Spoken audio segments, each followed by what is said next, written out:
for all those years that I was in prison, it felt like I was in a two-way fishbowl.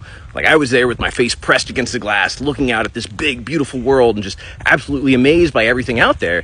But it felt like people couldn't see in. Like the walls of a prison were to keep people out as much as to keep people in. Now that I'm out here and I'm on social media, it almost feels the same. Just instead of the walls of a prison, it's the walls of social media. Because I'll put videos out and people think that's the entirety of my life. They're like, oh yeah, that's the prison reform guy. I was walking down the mall last night and this guy, this very nice individual, stopped me and said, hey, you're the prison reform guy? I didn't know you lived in Charlottesville. Just great little interaction. But it's one of those things where people forget that I have a life outside of this. Like, I'm out here walking Lida this morning. That's why I have time to make a video. Yesterday, I was going from meeting to meeting to meeting to meeting, so I had time to make a video as I was going from one place to the other.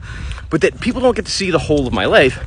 Part of this intentional. I do want to keep some things kind of private. Like, I do want to have some level of personal life. But also, it's just, I can't do it. It's like stuff we do in the juvenile center with Second Chancer Foundation. Well, we can't show any pictures or depictions of the kids by law. Like, we can't show any incarcerated kid. Stuff we do with restorative justice. Well, we have confidentiality to think about, so I can't even talk about, no less show some of the cases we work on. Basically, yeah, I've come to the point where I've taken on pretty much everything I can handle, right at the edge of getting overwhelmed, but I also like that. There's so many years of being on the sideline, being told what I couldn't do, to be out here doing everything that I can. We'll have to find some balance. I will have to find some better way to rest, but luckily I've got one thing to do today, actually maybe two things to do today, and then in the evening, I'm just going to rest. I'm just going to relax, hang out with Lida, and you know what? I'm going to restore all the energy that I spent this week, be ready to do it again.